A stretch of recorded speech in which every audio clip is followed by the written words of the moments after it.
Hey, welcome back. Another day, another vlog. Hope you're all well. Friday, end of the week, working week.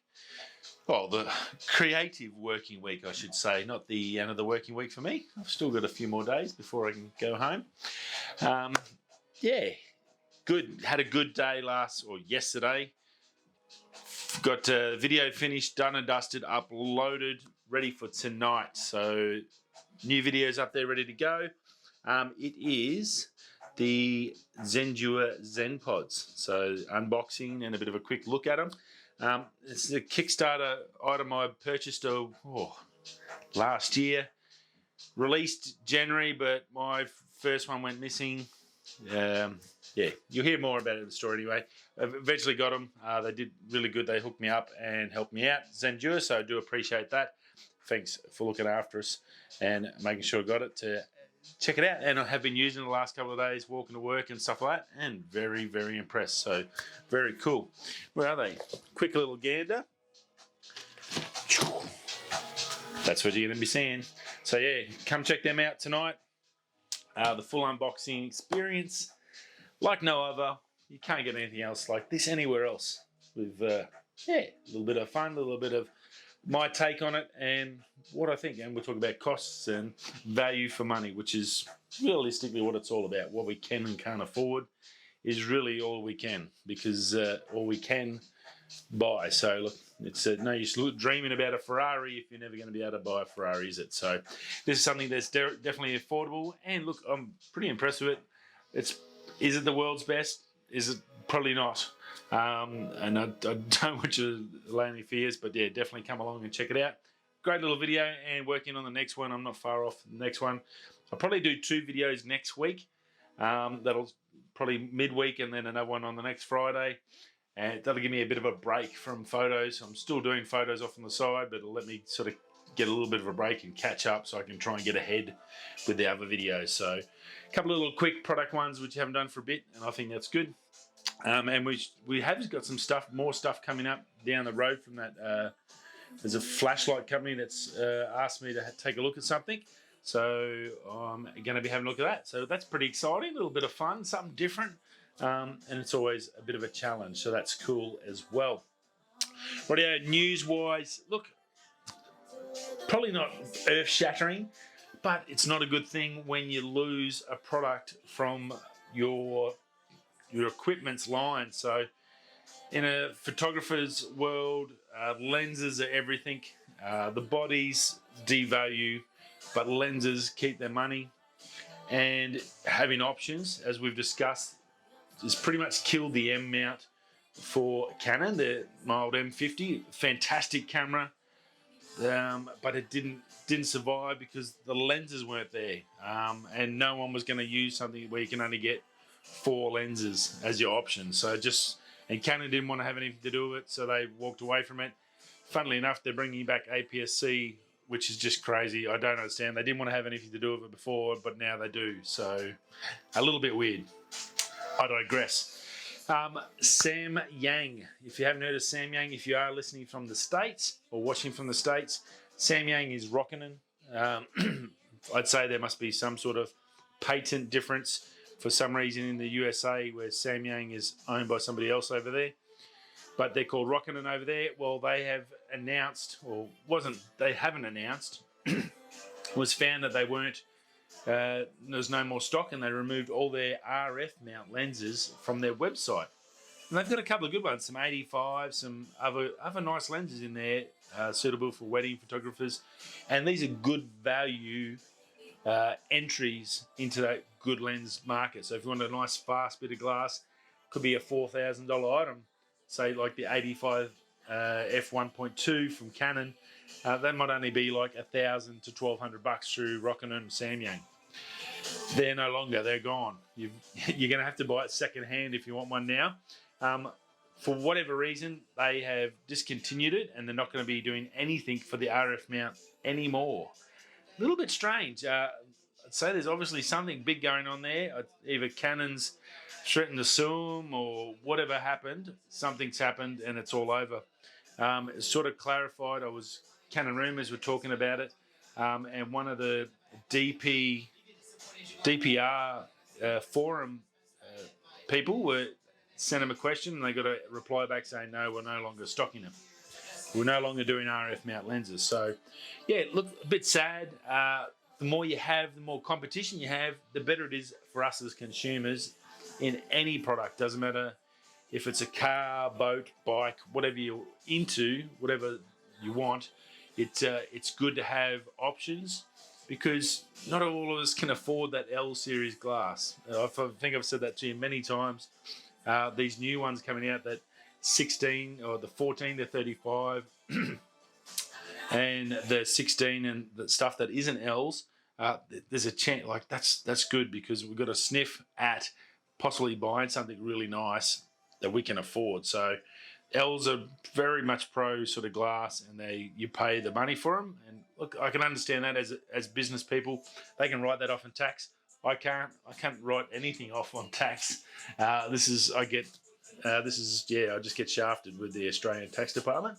But that's another story for another time. But yeah, so look, it's really sad to see them go. I think they offered some good value options. They were getting more and more stuff out. They had autofocus stuff there for the RF mount, and I think some of those lenses were really good. I think some of the ones that they have made already that are out there are probably going to increase in value a bit, because, well, obviously they're no longer. So a little bit weird, a little bit strange, and yeah, disappointing. It'd be lovely. It'd actually be very interesting, I think, to find out why they did it. If it is, have they had pressure from Canon to, for whatever reason, patent issues or whatever? It'd be very interesting to know the hows and whens and whys for that one. Oh, excuse me. Microsoft. We all know about Microsoft, and well, the big boys. Well, Apple hit $2 trillion as a market capital value. The first company on the planet to do that. Well, Microsoft is now number 2. As of this week, Microsoft, who have grown 20% in the last 12 months. So another tech company that's just gone through the roof while we're all stuck home fearing for our lives. Another company that's just making just stupid money. $2 trillion is just an unfathomable, and 2 trillion sort of, I think, makes it sound bad. It's like $1 billion. 2 billion is billion's the new million. I think that's Pitbull says that in one of his songs. Billion's the new million, and it's pretty much right. It doesn't mean much, but when you look at it from a worker that like you're doing 12-hour days away from your family and everything, just to pay your bills, and companies earning trillions and billions, it's just ridiculous, crazy money. 2 trillion, that's 2,000 billion, so that's $20,000 million. 20,000 million. Imagine if you just had 1 million. That's just insane. Absolutely insane. It's just a crazy numbers. Why? And it's all because of stock markets, because they don't need all that money. They don't use half that money. I think Apple's got like 400 billion in cash just sitting somewhere that they don't even have anything to spend it on. They realistically should just give it to their customers. Hey! But look, 2 trillion, look, congrats to them. It's like a big mark as a company. I'm sure that's really good, and there's a lot of hard work and gone into getting to there. Whether you love them or hate them, it's a crazy number, $1 trillion, and then to hit 2 trillion. And I think it was only about a year ago they both hit $1 trillion. There was 3 last year. Amazon hit $1 trillion. Amazon won't be probably far off catching up to these two. They'll be number 3. But I think you sort of got to visualize all those zeros. You think how much $1 million would change a person's life. Then you think that this company is worth $20,000 million. It's just a staggering number. Staggering number. Pow! Holy crap. Yes. Anyway, what do? Powerball. Come on, Powerball.